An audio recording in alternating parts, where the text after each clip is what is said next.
शुरुआत करते हैं मेरे एसेट का जो लार्ज कैप फंड है, मेरे एसेट लार्ज कैप उसके उससे। तो बेसिकली आज हमने एक्सरे के लिए चुना है मेरा एसेट लार्ज कैप को। हाँ जी। लार्ज कैप कैटेगरी में काफी पॉपुलर फंड है। बहुत ही बड़ा एएम, बहुत बड़ा, हम्म तो मतलब it's like one of the largest AUMs out there, 26,000 crore, which hmm is which is fairly large considering Indian market. Hmm fund 2008 से चल रहा है, तो बहुत अच्छा लंबा ट्रैक रिकॉर्ड एस्टेब्लिश्ड है, कुछ 13 साल का ट्रैक रिकॉर्ड है फंड का। हम्म और फंड का जो बेंचमार्क है वो निफ्टी 100 टीआरआई इंडेक्स है। इट्स नॉट हम्म निफ्टी 50 या Nifty Sensex, it's the Nifty 100 TRI, right? Hmm okay, so these are only basic facts.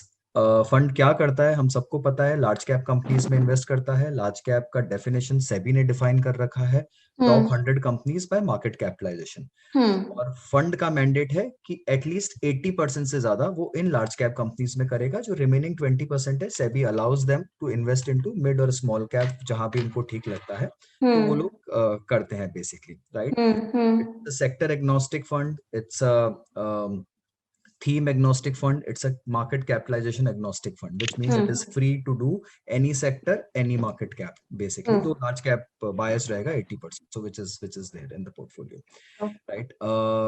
Investment philosophy और जो approach है, that is buying high quality businesses at reasonable price, which is what they try and maintain. And ऐसी schemes चुनते हैं जिनको थोड़ा सा competitive advantage हो, चाहे वो सेक्टर लीडर हो, कुछ प्राइसिंग पावर हो, मोनोपोली हो, या इस तरह का कोई बिजनेस हो। हम्म दो फंड मैनेजर्स हैं, गौरव ओके। मिश्रा और हम्म हर्षद बोरावके। हम्म दोनों का ही टेनर कुछ इतना ज्यादा नहीं हुआ है। हम्म बेसिकली 2 साल से हैं Gaurav, and Harshad has been managing the fund for 4 years, but last 4 years has been actually the golden period for this fund. Hmm So primarily that's the time which these are again basic details which I am going through. There's no एक बात बताएं, मैं आपको interrupt कर सकती हूँ बीच में यहाँ? हाँ जी बिल्कुल। हम्म, इसके पहले जब ये फंड शुरू हुआ था तब इनके फंड मैनेजर नीलेश सुराना थे, दुराना, राइट? हाँ जी। और उन्होंने 2017 या 18 कब उन्होंने वो अब डायरेक्टली इस फंड को मैनेज नहीं करते हैं। नहीं, अभी he is the CIO, so overall equity head है वो मिराई के। So he hmm I think overlooks, over manages everything. There is a stamp of Nilesh Surana across all the schemes, but he doesn't directly manage it. जब वो मैनेज कर रहे थे तो उस time I think Gopal Agrawal was the main guy at Mirai. He was the CIO, or he was okay. the chief investment officer, if I'm not wrong. He hmm then moved on and he is now with HDFC. So okay Nilesh has taken over. Okay ठीक है। और उनके जाने के मतलब जब से उन्होंने डायरेक्टली पूरा क्या उसके लिए राइट वर्ड क्या होगा, वो देखना छोड़ दिया है। देखना छोड़ दिया है, हालांकि वो सीआईओ तो देख ही रहे हैं कहीं ना कहीं से, लेकिन उसके बाद फंड के परफॉर्मेंस पे कुछ इम्पैक्ट पड़ा क्या, कभी आपको ऐसा लगा? मुझे लगता है एक्चुअली लास्ट 3-4 साल से मिराई के सारे फंड्स ने काफी स्टीम लिया है. हम्म they've become more popular in the market. They've hmm caught on to the investors fancy. I think the performance has been consistently good, but last 4 years, I think last 2-3 years have been typically good for them. अच्छा ठीक है, okay, आगे बढ़ते हैं। Exit load है 1% का 1 year, which is very common with almost all equity funds. Expense ratio direct plan और regular plan में इस फंड में बहुत डिफरेंस है. So any hmm investor who is watching it must be carefully observing it. There is a difference of almost 1% plus in the hmm expense ratio of a direct and regular plan in this scheme. Okay.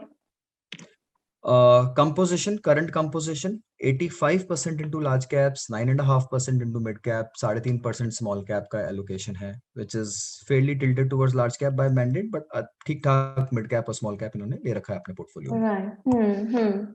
Okay, now here comes the critical slide. Basically, hmm what I will also try and tell Swati इस आज के हमारे discussion के दौरान में, कि किस तरह से हम अपने प्लेटफॉर्म पे जब किसी स्कीम को रेकमेंड करते हैं या किसी इन्वेस्टर्स के पास जाते हैं तो हम क्या क्या चीजें देखते हैं. जनरली नॉट सारी चीजें नहीं बता पाऊंगा मैं आज हम्म क्विकली, बट आई कोशिश करूंगा कि हम जिस तरह से किसी एक स्कीम को इवेलुएट करते हैं उस तरह से हम आपको बता पाए, right? So this is fund का रिटर्न अगेंस्ट द बेंचमार्क का रिटर्न. अगर मैं ये बोलता हूं कि मेरा बेंचमार्क या मेरा कॉम्पिटिटर ये है, तो क्या मैं उस हम्म कॉम्पिटिटर को बीट कर पा रहा हूं, नहीं कर पा रहा हूं, और कितने टाइम फ्रेम्स में बीट कर रहा हूं. हम्म तो इनिशियल 1-3 महीने 6 महीने का परफॉर्मेंस छोड़ दीजिए, वो कभी मत देखिए। बेसिकली इट्स नॉट रिलेवेंट किसी इक्विटी फंड में जहां आपका आपका निवेश का दायरा 5 साल के ऊपर होना चाहिए, राइट। तो उसको छोड़ सकते हैं, बस रखना जरूरी है क्योंकि सब देखना चाहते हैं कि फिलहाल कैसा चल रहा है, क्या कर रहा है।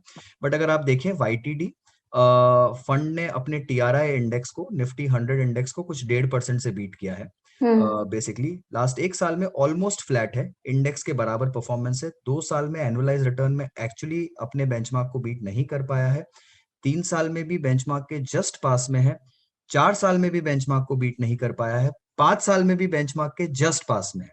फंड बहुत पॉपुलर है, बहुत ज्यादा लोग इसे बहुत ज्यादा अच्छा मानते हैं, but let me tell you that the fund for last 5 years has not been able to beat its benchmark by over 1% also. 10 साल का ट्रैक रिकॉर्ड फंड का हालांकि काफी अच्छा है, 3% से उसने अपने बेंचमार्क को बीट किया है। 10 years 3 years compounding is very nice difference, it's a very nice difference.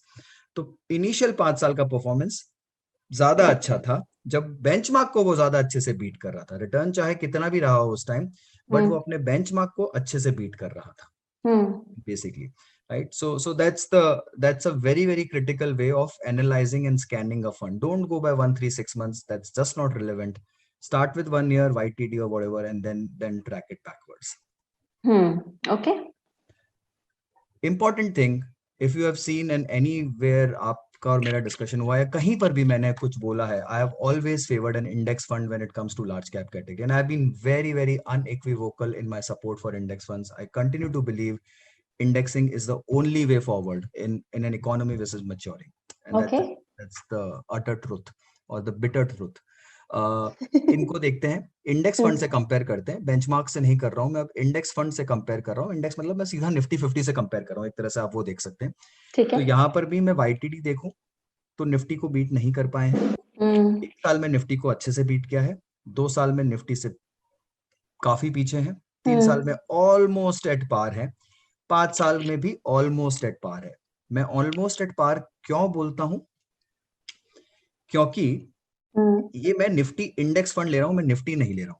Nifty index fund का हमेशा एक ट्रैकिंग एरर होता है निफ्टी और वहां के पे थोड़ा सा एक्सपेंस रेशियो तो रहता ही थोड़ा सा रहता भी है। एक्सपेंस रेशियो होता है, और इन फंड का भी एक्सपेंस रेशियो है basically, right.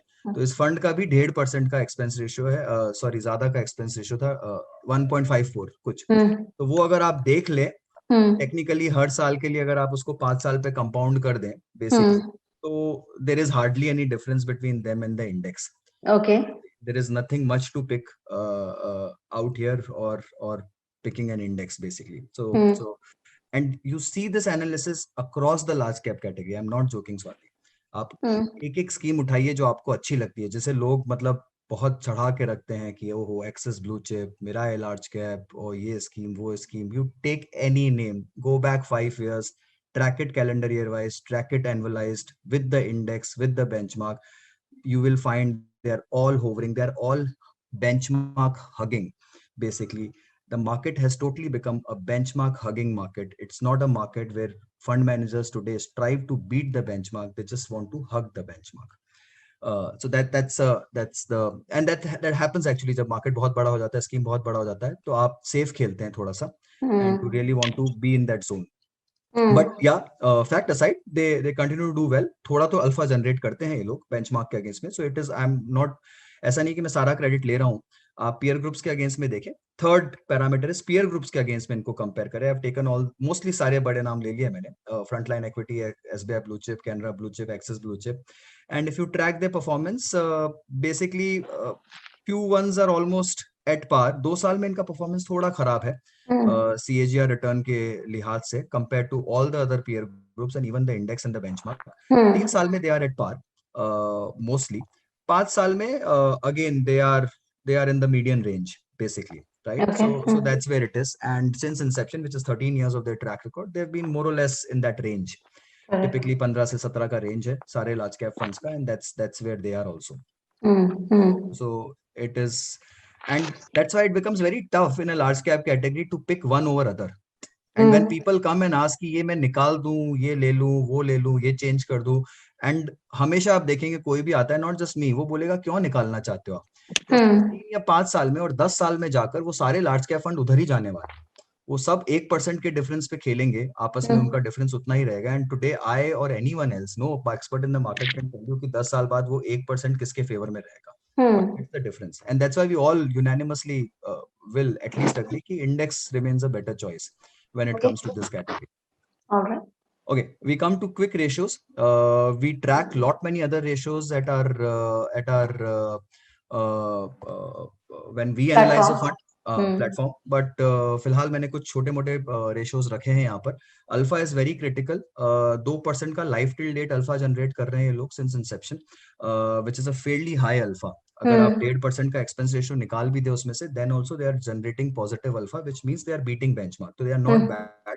Anything which beats benchmark, I think is fairly good. It's a buy, outright buy if you have an alpha in the portfolio, and when the beta is less than 1, which means they are lesser sensitive to market movements, and still they are doing a reasonable job. All other ratios, Sharpe, Sortino, are well above 0.5, very good indicators of a great fund. Absolutely no concerns out there. Standard deviation is also fairly okay. बहुत ज़्यादा volatility नहीं है fund में, which is also fine. Multiples अगर आप देखें इस fund के काफी रीजनेबल है. That's why I currently like this fund, because it's not a very expensive portfolio. इस फंड के जो अंडरलाइंग स्टॉक्स हैं वो बहुत एक्सपेंसिव नहीं है. बहुत सारे लार्ज कैप फंड आपको ऐसे मिलेंगे जहां पर पी रेशो जो है, ट्रेलिंग पी रेशो, वो 34, 35, 37, 40 तक पहुंच चुका है. ट्रेलिंग पी रेशो इनका भी 30 के आसपास है, विच इज नॉट सस्ता. फंड मीडियम रेंज में, I would not come. There are large cap funds जो आपको मिलेंगे जहां पर ट्रेलिंग पी रेशियो फंड का 15 के आसपास है, 15 से 17 की रेंज में. तो आप बोल सकते हैं कि वो काफी वैल्यू ओरिएंटेड फंड है.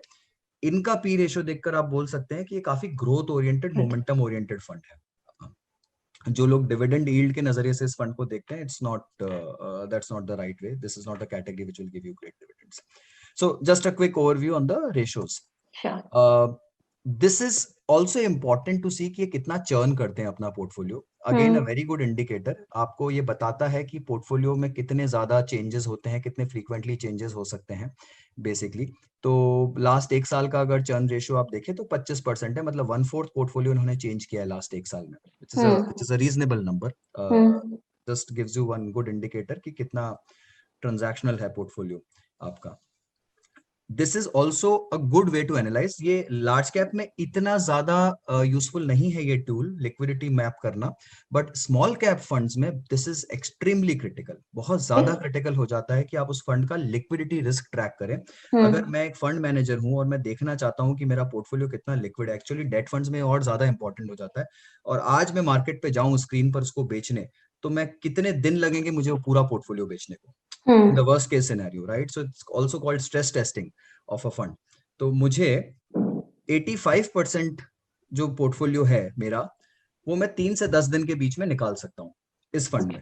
Fund manager can exit the total 85% of the portfolio with in 10 days, which means complete 43 stock वो अपने निकाल सकता है. वो काफी लिक्विड है.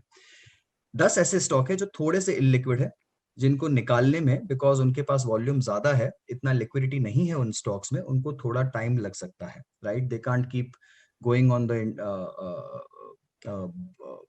एक्सचेंज एंड कीप थ्रोइंग दो स्टॉक्स, बिकॉज कोई बायर मिलेगा नहीं उनको वहां पर. तो वो स्टॉक्स को बेचने में 7% portfolio, 10, which is quite okay. आपको लिक्विडिटी रिस्क नहीं आएगा इस फंड में कभी. बट डेट में और स्मॉल कैप्स में ये जो रेशियो है या ये जो रिस्क मैपिंग है, ये बहुत इंपॉर्टेंट होती है.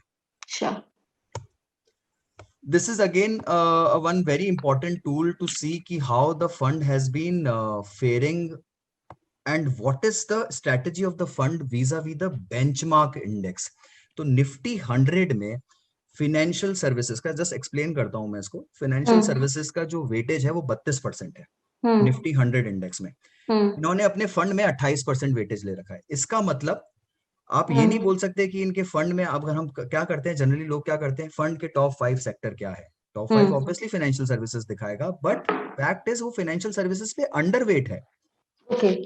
उसने 28% ले रखा है पोर्टफोलियो में financial services, but he is underweight because benchmark में फाइनेंशियल सर्विसेज 32% है.